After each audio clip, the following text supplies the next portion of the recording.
Hare Krishna, Smita, Keshav, Prabhu. Are we ready, Prabhu? Can we start, Prabhuji?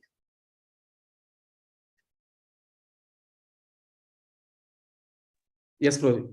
Okay. Hare Krishna, devotees. Dandavat Pranam. Welcome to Nityam Bhagavata Sevaya. Today we are very fortunate to have the association of His Grace Smita Keshav Prabhu, who will be sharing the nectar from Srimad Bhagavatam, Canto 4, chapter number 30, sloka number 49 to 51. These are the last three slokas of this chapter. Prabhuji will walk us through the nectar of Srimad Bhagavatam.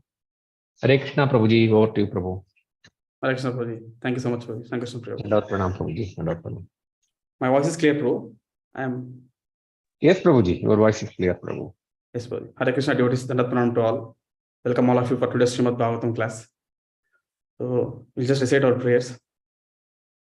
Om Namo Bhagavate Vasudevaya. Om Namo Bhagavate Vasudevaya. Om Namo Bhagavate Vasudevaya. Narayanam Namaskritya Naram Chaiva Narottamam Devim Saraswatim Vyasam Tato Jayam Mudiraye Nashtaprayeshu Abhadreshu Nityam Bhagavata Sevaya Bhagavate Uttamasloke Bhaktir Bhavati Naishtiki Krishnaya Vasudevaya Devaki Nandanaya Cha Nandagopak Kumaraya Govindaya Namo Namaha.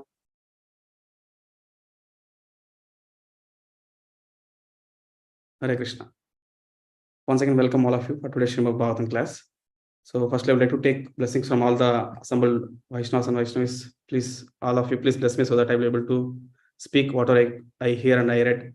So it should be in parampara. And please do correct me if I do any mistakes.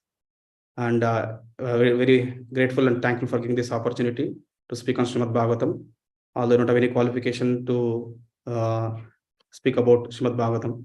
So only for my own purification and glorification of Lord, we'll try to discuss something about Srimad Bhagavatam today verses. With that, I'll try to share my screen. Could you let me know once you're able to see my screen?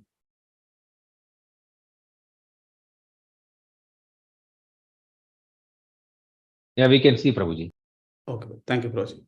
So today we're reading from Srimad Bhagavatam, 4th canto, 30th chapter, 49 to 51 verses. So we will recite the 49 verse. The chapter title is Activities of Prachetas. So 30th chapter title is Activities of Prachetas. These are the last two verses, last three verses in this chapter. So we'll recite the verse 49. Chakshushe tva antare prapte praksarge kala vidrute yah sasarcha praja ishtha sa daksho daiva choditaha. Chakshushe tva antare prapte praksarge kala vidrute yah sasarja praja ishta sadaksho daiva choditaha. Chakshushe tva antare prapte praksarge kala vidrute yah sasarja praja ishta sadaksho daiva choditaha. Auto translation. Chakshushe, named Chakshusha, two, but Antare, the Manvantara, Prapte, when it happened, Prak, previous, Sarge, creation, Kala Vidrute, destroyed in due course of time, Yaha, one who, Sasarja, created, Praja, living entities, Ishta, desirable, Saha, he, Daksha, Daiva, by Supreme Personality Godhead, Choditaha, inspired. Translation and purport by His Divine Grace A.C. Bhaktivedanta Srila Prabhupada ki jai. Translation: his previous body had been destroyed, but he, the same Daksha, inspired by the Supreme Will, created all the desired living entities in the Chakshusha Manvantara. Purport: shared in Bhagavad Gita 8.17. Sahasra Yuga Paryantam Aharyat Brahmano Vidhu Ratrim Yuga Sahasrantam Teho Ratra Vido Jana. By human calculation, 1,000 ages taken together is the duration of Brahma's one day, and such also is the duration of his night. Brahma's one day consists of 1000 cycles of 4 yugas: Satya, Treta, Dwapara, and Kali. In that one day, there are 14 manvantras, and out of these manvantras, this Chakshusha manvantara is the sixth. The various manus existing in one day of Lord Brahma are as follows: Swayambhuva, Swarochisha, Uttama, Tamasa, Raivata, Chakshusha, Vaivasvata, Savarni, Daksha Savarni, Brahma Savarni, Dharma Savarni, Rudra Savarni, Deva Savarni, Indra Savarni. Thus, there are 14 manus in one day of Brahma. In a year, there are 5040 manus. Brahma has to live for 100 years. Consequently, the total of manus appearing and disappearing during the life of one Brahma is 5,04,000. This is the calculation for one universe. And there are innumerable universes. And all these manus come and go simply by the breathing process of Mahavishnu, as stated in Brahma Samhita. Yasai Kanishwashita Kala Vatavalamya Jivan Tiloma Vilajat Jagadanda Natha Vishnur Mahansa Ihayasya Kala Vishesho Govindamadi Purusham Tamaham Bhajami. The word Jagadanda Natha means Lord Brahma.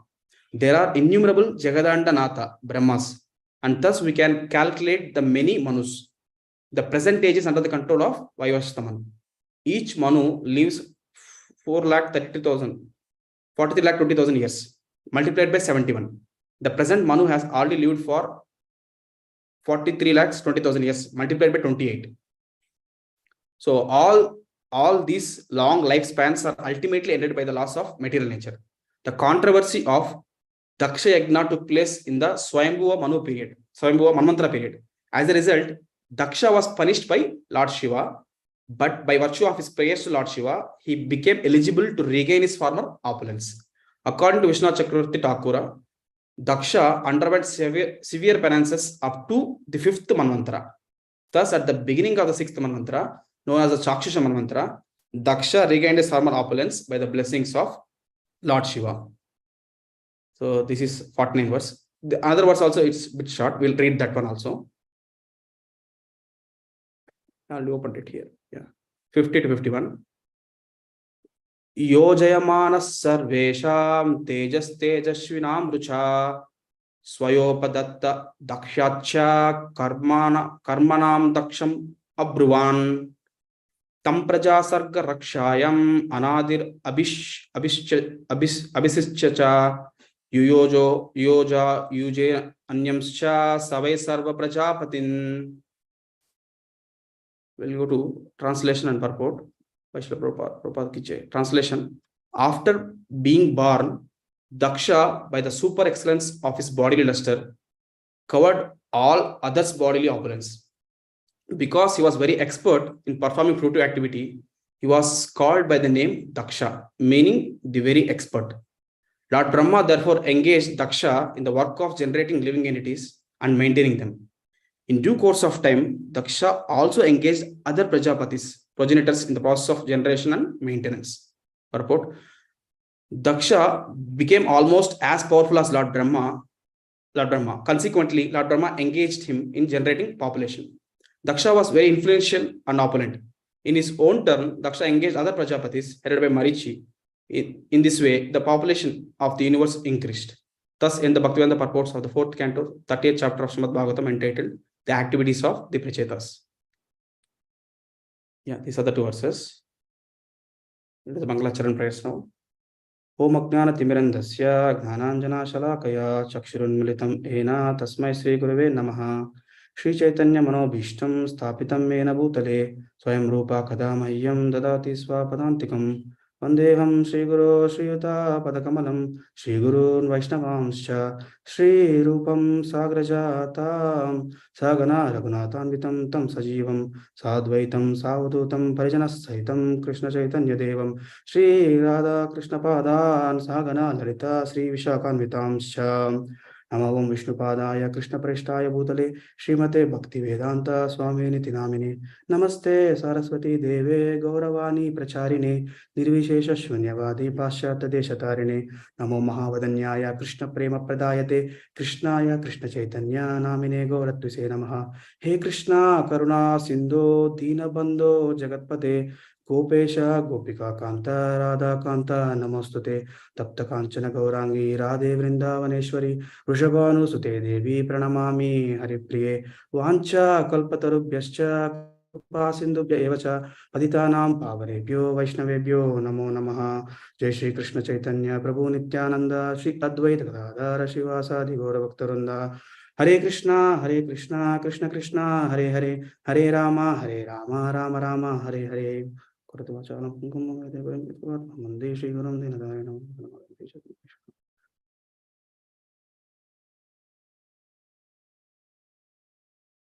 Hare Krishna.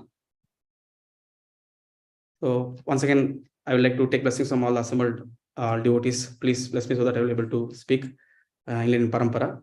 So we are discussing from Srimad Bhagavatam, 4th canto, 30th chapter, activities of Prachetas, 49 to 51 verses. Just before starting, just to give some context, so that it will be easy for us to understand, I just made some notes, so we can also just go through this, so it will be helpful for us to understand. We know we are reading from 4th canto, so there are, as Sudha Goswami explains in 2nd canto, 10th chapter, 1st verse, as mentioned here. So the 10 topics of Srimad Bhagavatam subjects are discussed. Atra sargo visargascha sthanam poshanam utaya manvantarishanukata nirodho muktir ashtraya. So there are total 10. So mainly sarga, visarga, sthanam, poshanam, uti, manvantara, ishanukata, nirodha, mukti, ashraya. So we are discussing the second subject, that is visarga, secondary creation by Lord Brahma. So this was the main explanation of currently we are discussing. And this involves the work of Brahma producing all the moving and unmoving bodies in the whole universe. So in that explanation where this 4th canto verses we are discussing comes under the second subject. So now secondary creation is happening, where you can see the dynasty of Swayambhu Manu is discussed here. So Swayambhu Manu is son of Brahma, and then from Swayambhu Manu there are total 3 daughters and 2 sons. So Devahuti, Akuti, Prasuti. So we all know how Devahuti married to Kardamuni, and Lord Kapila has born. Akuti, I think, married to Prajapati Ruchi, and Yajna was born. And then Prasuti married to Daksha. So and you know how Daksha's last daughter is Sati, and that pastime happens. So that we are going to discuss today a little bit. And then sons Uttanapad and Priyavrat. So the description of them is given. Now we are discussing in this lineage of Dhruva, and then Dhruva's son is Anga, and then Vena, and then it goes to Prithu Maharaj, and from then lineage starts and Prachina Barshit, and then Prachetas. So we are discussing now activities of Prachetas. And then further explanation of Priyavrat and his dynasty goes on. So we are now discussing this part of Uttanapad dynasty in Swayambhu Manu. And then the last part of Prachetas are discussed now. So how Prachin Barshit has sent Prachetas before taking responsibilities, they have to undergo for austerities. So they went for austerities and they got the association of Lord Shiva, how they have been taught Rudra Gita, and they practiced it under the waters for 10,000 years, Rudra Gita, and they pleased Supreme Lord, and Lord gave darshan to them, and Lord spoke to Prachetas. You can see the sections here, how Prachetas offered obeisances to Lord, and Prachetas also request some benedictions, and Prachetas was ordered by the Lord to get married to Marisha, and further explanation is there. So that's why we are discussing the last part, that is 49 to 51, the last part of how Daksha was born to Prachetas and Marisha, and how Daksha started his service. And he didn't start immediately, as we studied in the purport, that he started after the beginning of 6th Manvantara. So, and then some important points, like I just mentioned, we discussed about these things. So the main thing is the please the Lord is there, causal relationships while doing the practice. They are Sahrudena, so that pleases the Lord. So whoever remembers Prachetas practicing this, performing, so they also will have friendly relationship with the devotees and also everyone. So Lord tells that point. And yeah, Lord also predicted, Lord also told before only that you're going to get a very good son, that is Daksha. So, and they are going to marry a girl, Marisha. So Prajatas offered prayers to Lord. So some important points in prayers, we could see that they glorified the Lord. So how Lord is above all the material modes, and Lord is transcendental. So they explained so much beautiful explanation of the Lord. And then they also told of importance of association, and importance of hearing in association of devotees.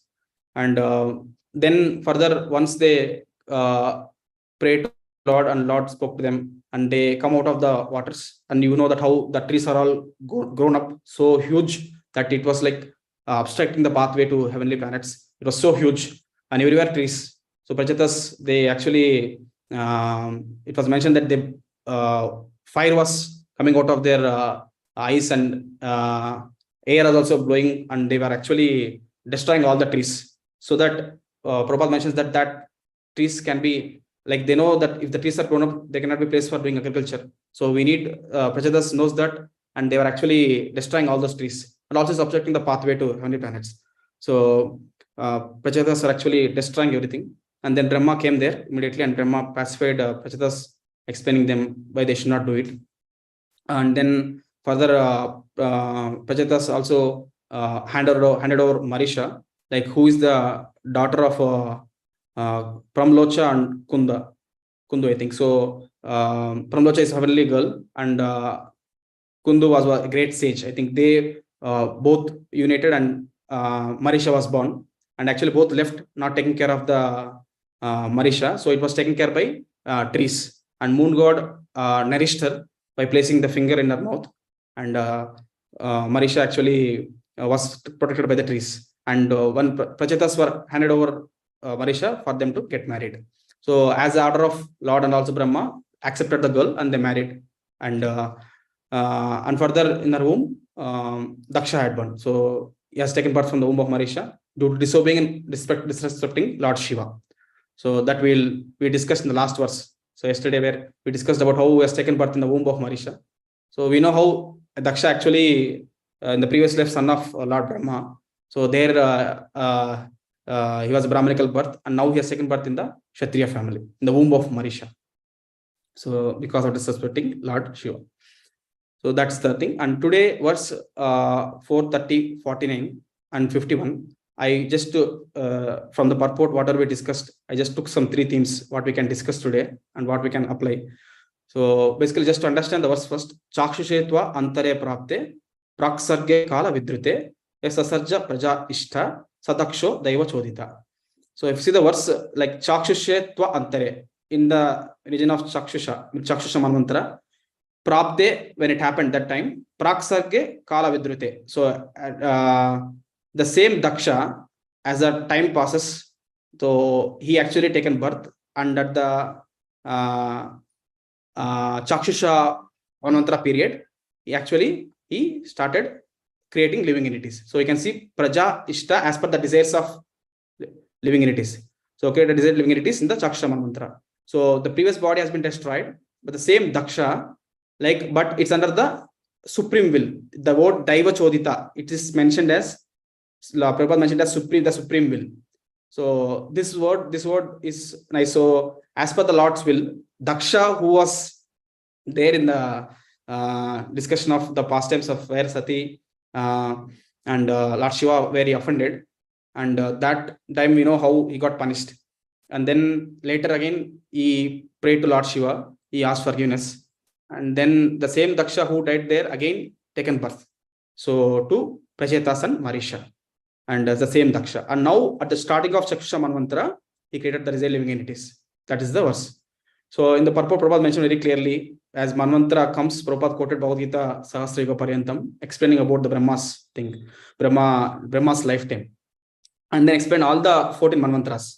And then how we compared with the Lord's Mahavishnu lying in ocean. So from that, I just took the first theme is, Prabhupada clearly explained when the Chakshusha Manvantara comes, detailed explanation of the material universe is given.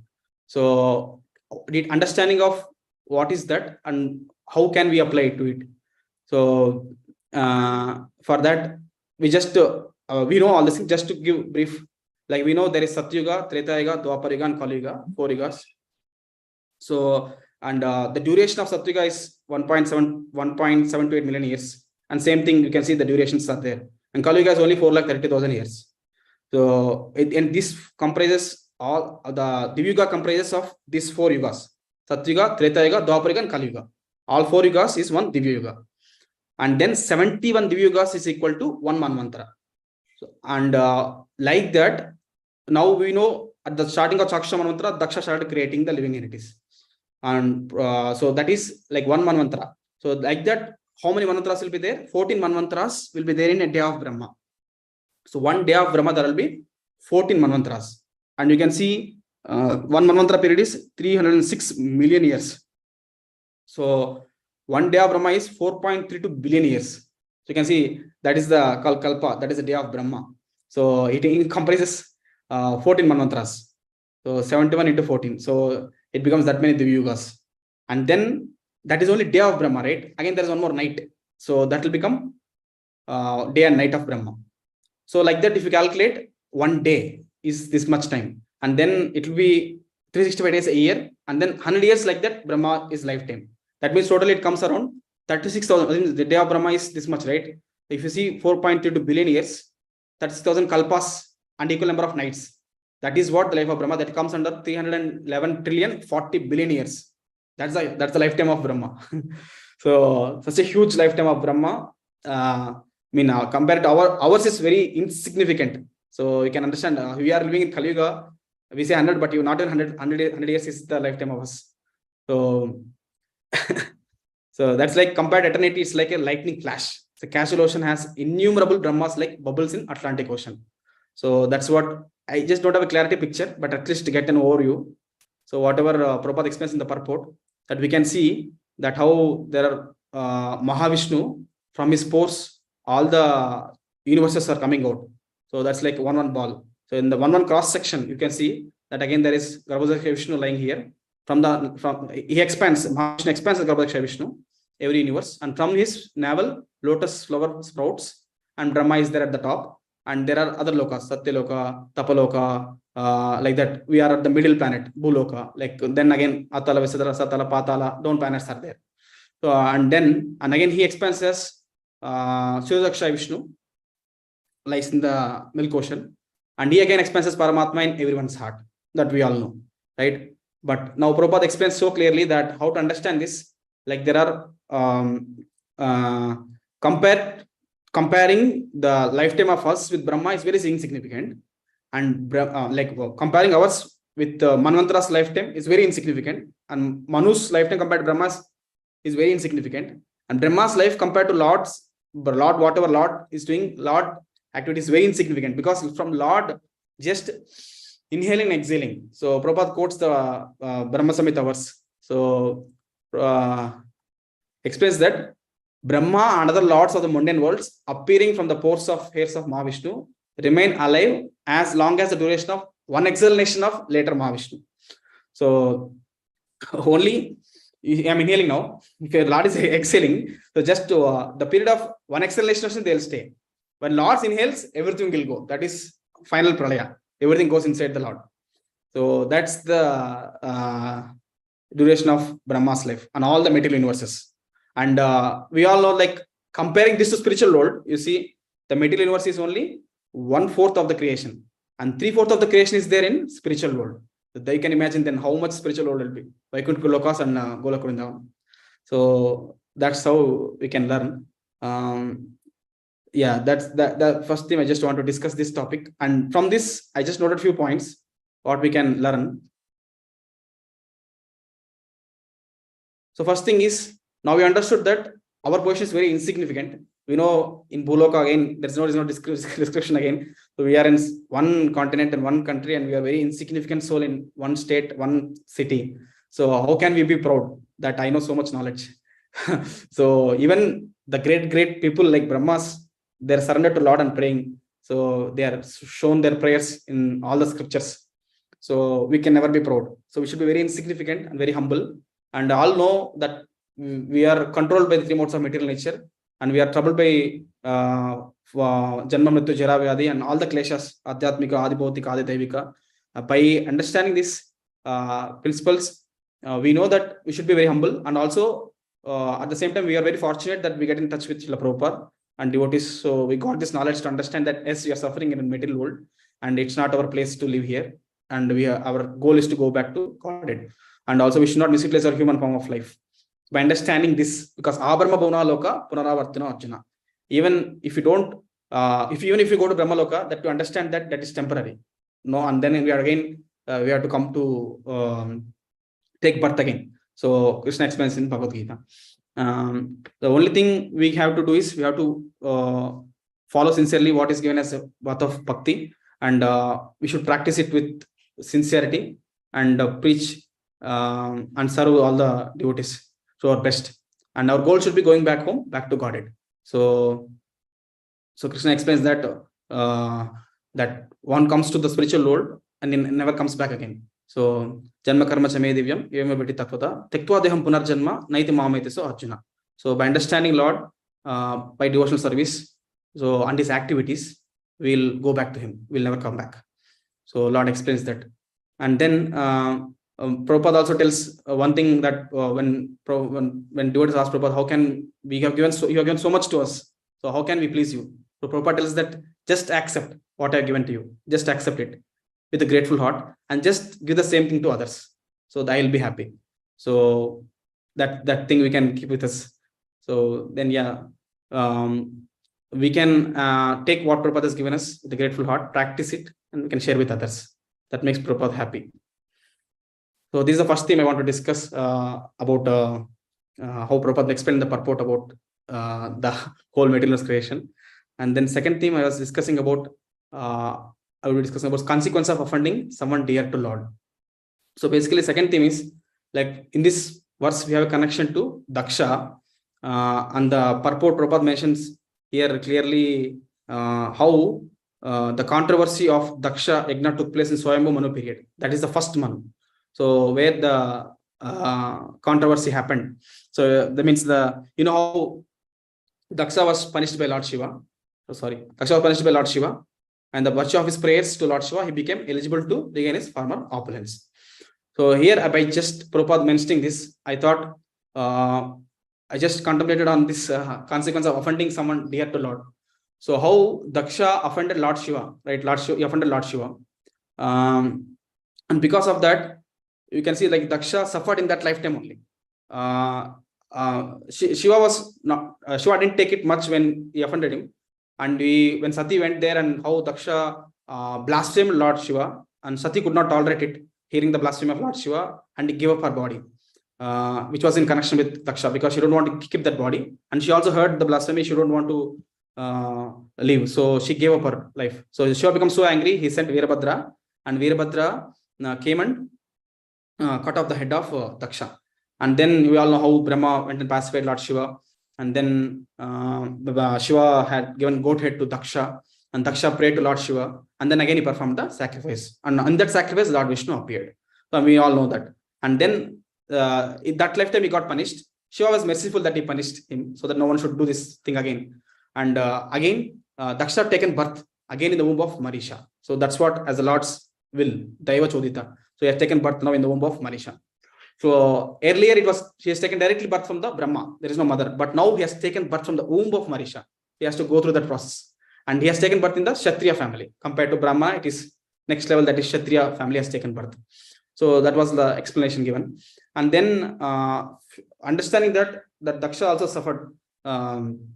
So Lord Shiva is Vaishnavana Meta Shambhu. So by offending Lord Shiva, he got, we know how the punishment he got.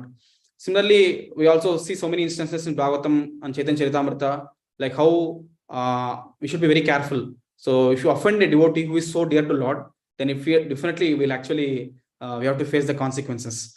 Like Ambarish Maharaj, it comes in Bhagavatam, where Durvasa Muni offended Ambarish Maharaj. So where we all know that how Ambarish Maharaj was about to, they're fasting. So for a long time, and that was like Dwadasi, they have to break the fast. And Durvasa Muni comes to the Ambarish Maharaj assembly, and Durvasa Muni was well respected by Ambarish Maharaj. And Durvasa Muni actually goes for a bath, and he told he'll come in a while. but actually he didn't turn back, and the Parna time is actually crossing. Ambrish Maharaj took some drops of Charanamrit. So it was told, actually you don't want to take, but until unless the king breaks the fast, all other citizens also they are fasting, they are following the king. So, and it is like taking that little bit of water, it's not breaking and breaking both. So he wants to take a little bit, so that he doesn't want to take, but it was suggested by all the Brahmanas to take. Then he has taken it, and by the time Duras Muni comes and he tells that I am the guest, you're not respecting me, you're taking before me. And then how how Duras Muni has thrown his hair, and demon attacked Ambrish Maharaj. Immediately Sudarshan Chakra comes and kills the demon and started chasing Duras Muni. So Duras Muni went all over Brahmaloka, Kailash, and then even Vaikuntha Loka also he could travel. He traveled. So it was chasing so hot, it was troubling him like anything. He was traveled all over the worlds. He traveled. He has that power to travel everywhere. So he traveled even to Vaikuntha Loka, and Lord Vishnu told, no, I cannot do anything until unless you can beg forgiveness from Ambrish Maharaj. So all the way he came, and he fell at the lotus feet of Ambrish Maharaj. Ambrish Maharaj was so great that he didn't take it anything, and he actually forgave Duras Muni, and immediately Sudarshan Chakra disappeared. So Ambrish Maharaj prayed actually to Sudarshan Chakra and got disappeared. So how we can see, like, that is the consequence.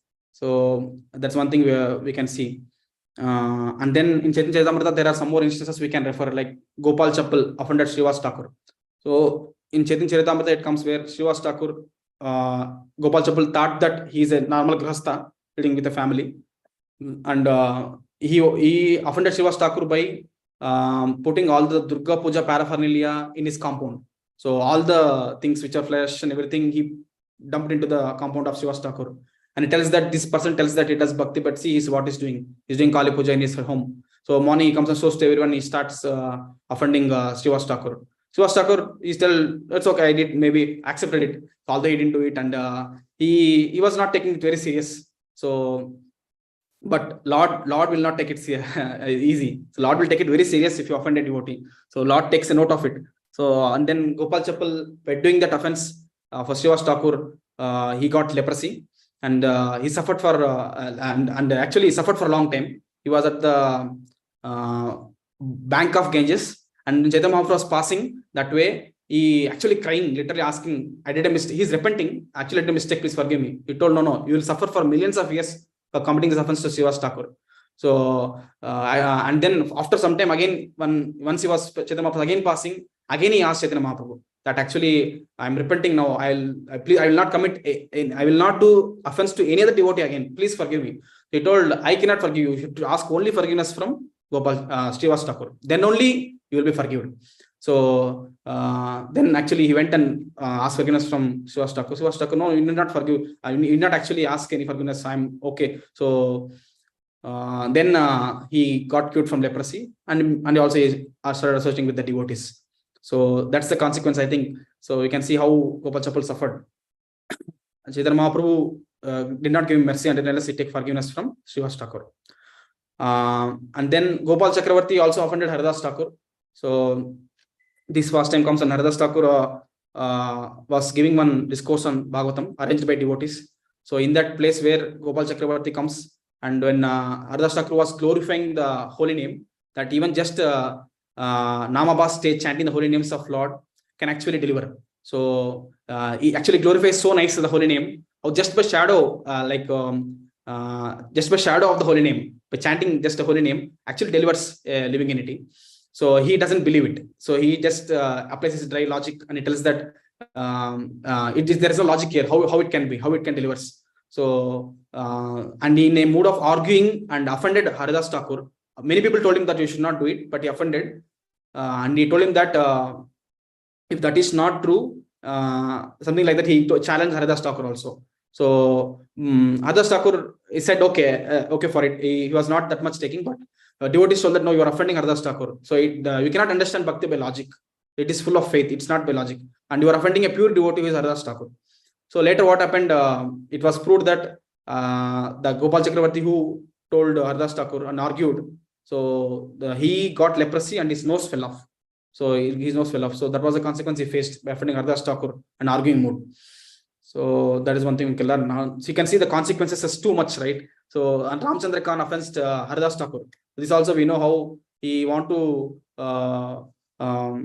make Haridas Thakur like kind of he is not a good person, because Haridas Thakur was getting fame. So Haridas Thakur is a pure devotee of Lord. He wants to ensure that he want to destroy the character of Haridas Thakur. So he sent a prostitute to the place of Haridas Thakur where he is staying. So we all know how Haridas Thakur was so determined, he could able to chant and deliver that overcomes the prostitute. So because of that offense, Ramchandra Khan and his whole village got devastated. So he got prisoned. His family also got some problems, and whole village was devastated. That was the consequence actually. So the consequence of offending someone dear to Lord is too much. Is we can see this examples in Bhagavatam. So Vaishnava Aparadha is considered like a mad elephant offense. It is mentioned in Chaitanya Charitamrita Madhya Leela, like Yedi Vaishnava Aparadha Ute Hati Mata Upadeva Chindetara Sukiyaya Pata. So Chaitanya Charitamrita it is mentioned, the devotee commits an offense at the feet of Vaishnava while cultivating the creeper of devotional service in the material world. His offense is compared to a mad elephant that uproots the creeper and breaks it. In this way, the leaves of the creeper are dried up. So Brahmanda Brahmate Kon Bhagyavan Jiv, Kuru Krishna Prasade Bhai, Bhakti Lata Beach. So that seed is sown in the heart of Bhakti by the mercy of spiritual master. So, and after going to Brahmanda Brahmate, after going to so many Brahmandas and then taking so much of effort, that has been sown, and that is growing by hearing and chanting. So nourishing. So, but in that process of Bhakti, if you commit an offense at the feet of Vaishnava, then it's like that plant, that creeper which is growing up, it is trampled by the elephant Hati Mata. So it's like a nice garden has been constructed and everything, and then if you trample it, what will happen? So everything will be destroyed. So similarly, the Bhakti will be destroyed. So we should be careful in protecting and nourishing it Bhakti. So not committing an offense of Vaishnava brothers. So in the 10 offenses, what we do, first offense is that offense at the Vaishnavas who are propagating the holy names of Lord. So, and solution also mentioned, like Narottam Das Thakur prayed, my dear Lord Govinda, you are tolerant even against offense to yourself. If one offends Krishna by chanting the holy name, one can be purified. But if one offense is devotees, there is no salvation for that person unless that person completely humbles himself at the feet of such a great soul. So that one thing is we should the solution, but actually think we should not commit offense. Should careful in not to commit offenses. So we should please the Lord by pleasing his devotees. We should please the devotees. So then only Lord will be get pleased. So Lord says Mad Bhaktya Pujatikam. So we should please the Lord, devotees of Lord. Then Lord will be pleased. There are some more things are there, like and just to explain this, like offending the great souls, our spiritual progress is uprooted completely. And then one must be always aware of not to ever see the great souls, not to ever see the great soul with material vision. If you see the example of Daksha, even you see the Shiva as a material vision, right? So he was become familiar because he was his son-in-law, because the Sati was married to Shiva. So what happened there is Shiva was having snakes, having ash on his, going towards crematoriums, always living with ghosts. So he thought as a material vision of Shiva is something what he thought, and he blasphemed. But actually Shiva is very closely connected to Lord. It is completely absorbed in Lord's meditation. So on chanting the names of Lord. So that he could not see. And he saw the Lord with material vision. That is very dangerous. So one thing which we can take care. So we should not see the devotees with the material vision. So there is verse in 4th canto, 21st 12th chapter, Prabhupada mentions this. So the verse goes like this, it explains, one who thinks the deity in the temple to be made of wood or stone, who thinks of the spiritual master is the disciplic succession as an ordinary man, who thinks the Vaishnava in the Achyuta Gotra to be belong to certain caste or a creed, or who thinks of Charanamurta or Ganges water as an ordinary water, is taken to be a resident of hell. So it says in Padma Purana. Prabhupada actually writes this purport in the Prithu Maharaj's pastime. He tells this Prithu Maharaj has control over everything, but not two people, that is Brahmanas and Vaishnavas. In the purport, when Prabhupada writes this, he quotes this verse from Padma Purana. So he tells that we should not see the Vaishnavas for Achyuta Gotra. So also Prabhupada mentions in the purport that if one devotee is taken to Krishna consciousness, that his Gotra is Achyuta Gotra. So he can be any caste, any creed. So he's Achyuta Gotra. So, and these Brahmanas and Vaishnavas are like people who kings cannot control them. So they are not under any control. So they're directly under the control of Lord. So that's what it's explained, the purport. So, but if you take these things are ordinary at the material vision, then we should be considered as a resident of hell. So we should be careful then. So that's one thing we can learn from this.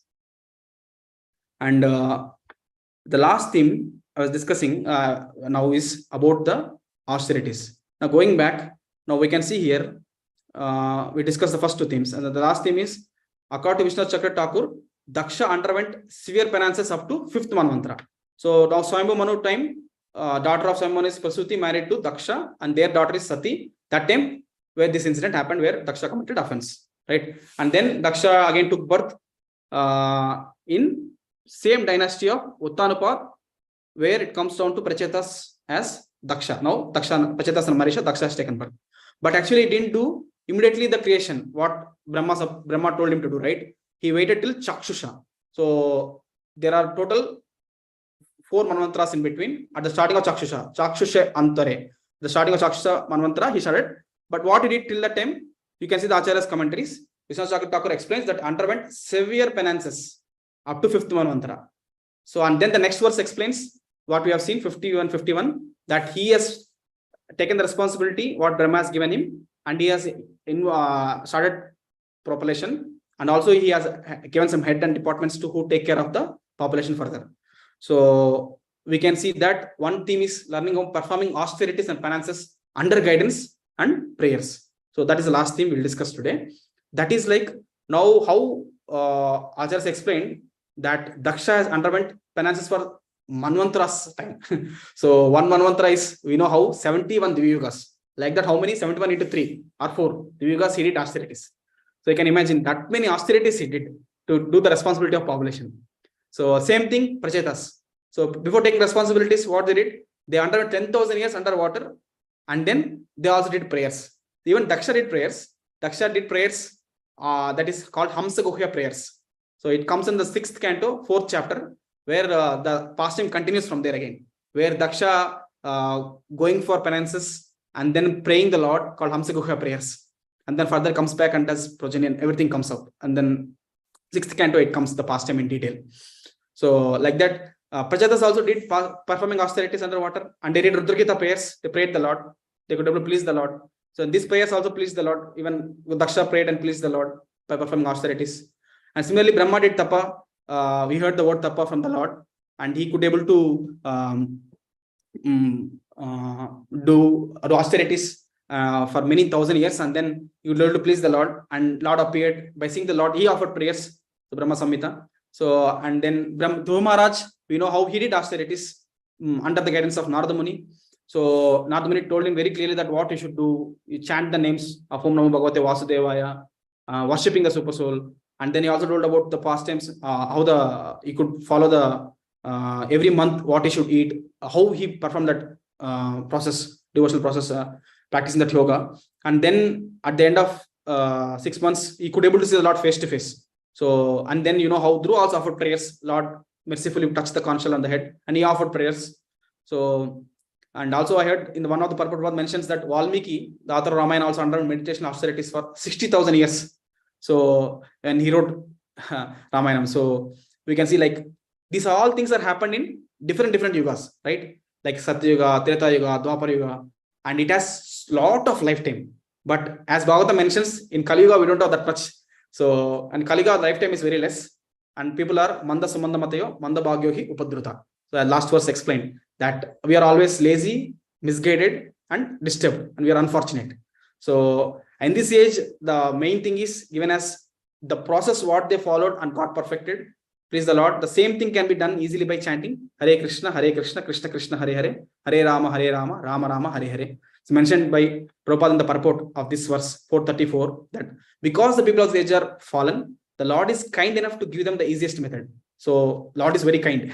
So simply by chanting the Hare Krishna mantra, one can attain the same results what they got. However, as the Lord Chaitanya Mahaprabhu points out, we are so unfortunate that we are not even attracted to chanting the Mahamantra. That is Hare Krishna, Krishna Krishna, Hare Hare, Hare Rama, Rama Rama, Hare Hare.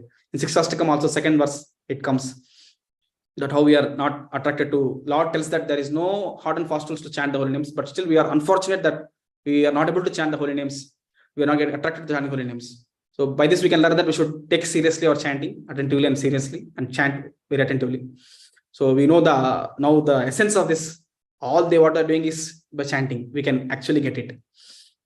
So Now, also we can see like how these devotees, they prayed intensely, right?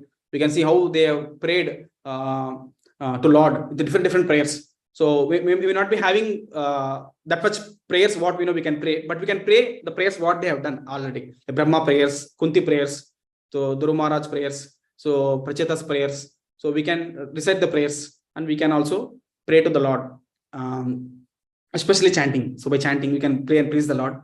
And so by praying, prayers goes up. It is said that, and blessings will come down. So we can pray the Lord. So that is the theme 3. And just little bit I added, because we are in Purushottam Mass. I just want to touch upon this also. Like we have seen now, performing the austerities. Prayers is one thing, and performing austerities also will help us in our advance in spiritual life. So like Ekadasis, so we know how the festivals we fast. So these all things will, I like boosters. It will help us to advance in our spiritual life if we just follow them. Similarly, now we are in Purushottam Mass, like we know how this Mass comes in 19 years, 7 times. Maybe now 3-4 years once it may come. So when Purushottam Mass is so like favorable, if you just practice, like we know devotional service, it is multiplied like 1,000 times. And Krishna himself is taking care of this Mass. So and he advised Pandavas to actually perform this Purushottam Mass. Because of not following this, they went into so many things they went. So he suggested them better to follow this in the forest. So and they followed Purushottam Mass. So and then you know how it got successful. And we all know how Prabhupada already set us nice program. Prabhupada is so designed so nicely. Like we in Purushottam Mass, what we're supposed to do, things, austerities and chanting the holy names, everything Prabhupada already set us our daily program. If just follow, like getting up early, chanting our rounds, so doing Mangalarti, hearing Srimad Bhagavatam, reading Srimad Bhagavatam, Prabhupada Bhagavad Gita, and maybe little bit austerities like eating little less. So and serving the Vaishnavas, feeding them prasadam. So doing Sankirtan at home, I think inviting neighbors and doing Kirtan. So that also really actually helpful. So these are the few things in Purushottam Mass we can actually do, so that we can actually advance our devotional life very fast. Prabhupada also mentions in many purports that these days we should take advantage. So by doing these things more intensely, our devotional service, it will help us move on our devotional life. Otherwise, we actually will get stuck in our path. So I'll please pray for me also that I'll be able to follow nicely Purushottam Mass, and please the Lord. And we can also do prayers. I didn't mention here that prayers, like we all know that Chaurastakam, Jagannathastakam, Nandanandanastakam. So already we all know that we should chant every day Bhagavad Gita 15th chapter, Purushottam Yoga. So we can also do that. We can follow that. So it will be easy for us to be in touch with the Lord daily with these prayers. And prayers goes up, blessings will come down. So that's the main thing. And then yeah, these are the 3 themes which I want to discuss, like mainly. And the last verse explains about how Daksha, further performing this austerity penances, he started this service of creating the population. So that 2 verses explain that how he started the service. I'll just try to recap now these 3 things. Then we can take up any comments or questions. So just to recap now, we discussed this 430, 49, 51, 3 verses. The theme 1 we discussed about detailed info of Brahma's, Manu's life, and how it is insignificant before the Lord's, right? So, and we can understand what is our position, and how we should be very careful. And we all got this knowledge because of mercy of Prabhupada and devotees. So we can make sure that we practice with full intensity and sincerity. That it's very rare, that opportunity. So Bahunam Janmanamante, Jnana Prabhati Vasdeva Saramiti, Samahatma Sudurlabha. So we should make use of this opportunity and practice it full intensity, sincerity. And also we should please Prabhupada by taking it with a grateful heart and giving it to others. And second thing we discussed about consequence of offending someone very dear to Lord. So like we saw many examples in Srimad Bhagavatam, Chaitanya Charitamrita, like how even the main, what we read in the character Daksha, he offended Lord Shiva by material vision, seeing him that he is not respecting him, and also blasphemed him. So because of that, he lost his daughter, and also he has taken birth again. We are suffering, and also how he got the goat head. So he suffered a lot, right? Similarly, we have many examples of Gopal Chappal, Gopal Chakravarti, Ramchandra Khan, and Durvas Muni. So we can see the so many examples. So, and even there are so many other examples, but yeah, we can see what we should do here is we should careful that if you commit an offense, thing is, please go and ask forgiveness in humble mode. And we should also careful that we should never commit an offense. Don't see things like material vision. So and the words which we saw in Padma Puran, Prabhupada quoted that we should not take it light, everyone. So we should be very careful. So Prabhupada mentions us that if you are close with someone and your familiarity breeds contempt. So what happens is, we seeing their activities, think that he's a normal person only. When spiritual master will think as an ordinary man. So that is an offense. So that's a very big offense. So we should be very careful. So, and every day we chant 10 offenses. First offense is that to blaspheme the devotees, dedicate the lives for propagating the holy names of the Lord. So we should keep that in mind. If you do that, it's like a mad elephant offense. So elephant trampling a creeper, what will happen is all bhakti is destroyed. So many years of chanting, hearing, reading, growing bhakti will be gone in one shot. So should be very careful not to do it. And the theme 3 we discussed is about performing austerities under the guidance and prayers. So we discussed again under this many things. Mainly we discussed how Daksha did austerities for 5 manvantras. And then we discussed how Dhruva Maharaj did austerities and he did prayers. And also we have seen many examples like Prachetas, they did prayers, they did austerities and they did prayers. So actually it sets the mood and attitude. So, and then if you pray the Lord, Lord will be pleased, and we know how we please the Lord, then we can advance in our devotional life. And especially we discussed about Purushottam at the end, that how Purushottam, we know that is very rare opportunity. It comes 3-4 years once. And in this Purushottam, we actually take advantage of doing more devotional activities. And that will actually help us in advancing our bhakti. So we discussed few points like getting up early in the morning, chanting rounds, so doing Mangalarti, and then we also think about reading that we do every day, but we do some more like reading Jagannathastakam every day, reading 15th chapter. So another Chorastakam verses. So like we discussed few things, right? So we can actually do those activities, will advance in our devotional life. That's the main thing. So we should keep this in mind, and we can implement this. So it will be helpful for us in our devotional life. So these are the 3 themes mainly I want to discuss about these verses. So I like to stop here and take any comments or questions and many corrections, please. So thank you so much. So Prabhupada ki jai, Srimad Bhagavatam ki jai. Prabhuji, over to you, Prabhuji. Hare Krishna. Hare Krishna, Prabhuji, Dandavat Pranam. Thank you for a wonderful overview. I think you very nicely presented the essence and of the sloka, and also you presented the context of this, these 3 slokas, and then the theme, the takeaway points for us, and how we can apply those themes in our day-to-day spiritual life. Wonderful class, Prabhuji. That's really amazing. Thank you for sharing the insight. I know that it would have gone a lot of study and reference and hard work. Thank you, Prabhuji. Thank you. Just repeat it, Prabhuji. Please, you can pray for me. Thank you so much, Prabhuji. Devotees, Hare Krishna devotees, I have unmuted the lines. You may please share your comments or reflections or questions that you may have with Prabhuji.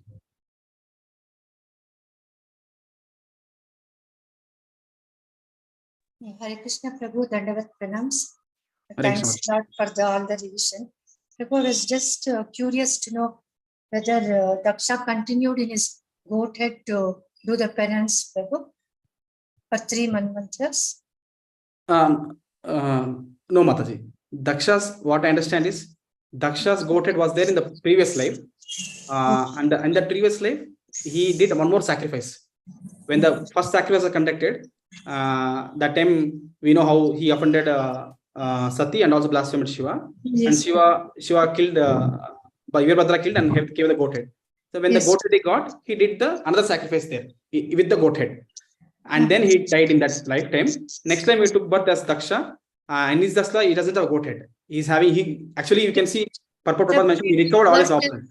1 minute, Prabhu, you took birth as? Daksha again. Daksha again. Daksha. Okay. So the same Daksha having goat head, he died. Again, that Daksha, same Daksha took birth. But he regained all the opulence which was earlier he had with the blessings of Lord Shiva. That means he will not have goat head, he will be normal. Okay. Normal. So he will not have goat head. He will have a normal person. Again, he regained all the opulence which he had earlier. So in the next verse, maybe I would have stressed it. In the next verse, he mentioned that it's like super excellence of his bodily luster. So like Brahma. So like Brahma is most powerful like Brahma. And then again he took birth from Prachetas. That is this birth. That is this birth. Okay. That is this birth is what that only. Prachetas and Marisha, he took birth as Daksha. So Daksha was son of Brahma. With the goat head, he died. And same Daksha took birth for Prachetas and Marisha. That is like now what we discussed today. In between, he did penance, no, Prabhu. Now what happens when Daksha took birth now to Prachetas? He is supposed to create now, right? Again, that is the secondary creation. Before creation, he went for penances. You understood, Mataji? No. Yes. Yeah. Daksha didn't do between these births. Daksha, the Lord's will, the same Daksha born now to Prachetas and Marisha, and after taking birth, then he started penances. Okay. Yeah. So that's what, if you see in the last verse, after taking birth, he didn't do immediately. Vishnu Thakur explains that he went for penances. Oh, yes. And if you read the 4th chapter, in the introduction, Prabhupada gives summary of everything of Daksha, what he did. Okay, Prabhu. I'll read that. Yes, thank you so much, Prabhu. Hare Krishna. Any other comments, questions? Prabhuji, actually, this Daksha's pastimes, that brings a lot of lessons and learnings. He committed I wouldn't say but he committed a great offense to Lord Shiva.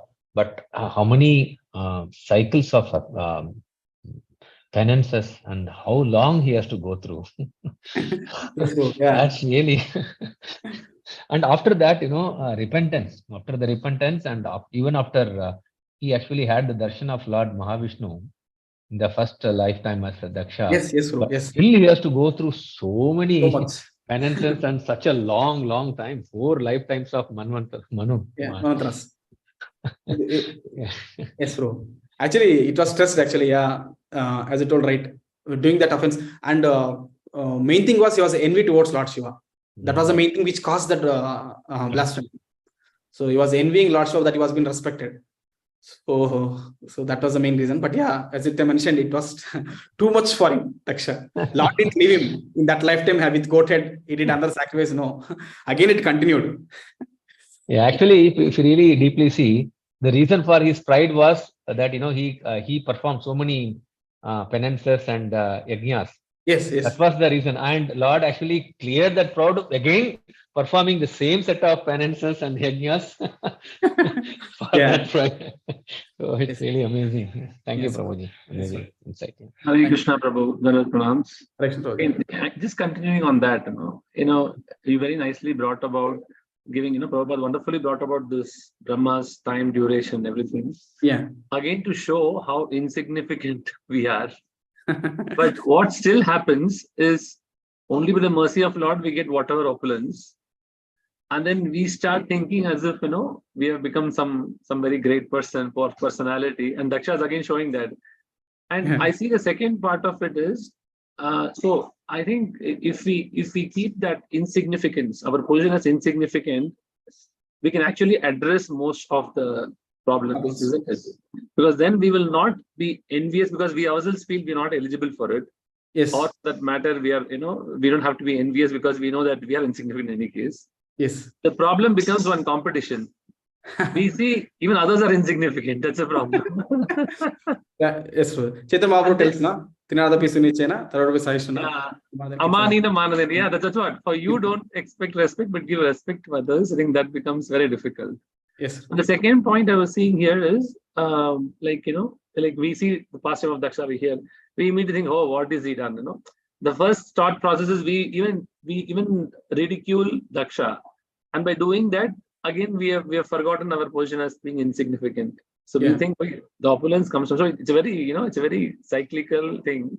Yes. I was just trying to say how we come out of this. At least for me, I'm just thinking, how do I come out?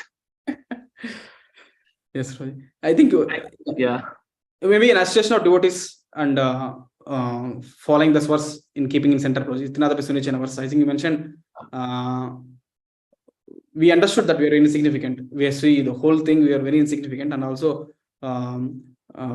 we following that verse, especially like following as humble and then tolerant, so and respecting others and giving respect, don't expect respect in return. We can chant the holy names, and also in association it will be helpful for us to get corrected also. If you are becoming proud or not respecting, devotees will correct us, will help us to move forward. So in association of devotees it's very easy. So especially we should be, and if something we are feeling, we can reveal it also to senior devotees and they will guide us that I'm feeling like this, so what I should do. Then they will tell us, like especially I heard Bhakti Thakur used to tell us, if you are actually blaspheming a devotee, actually you should glorify him.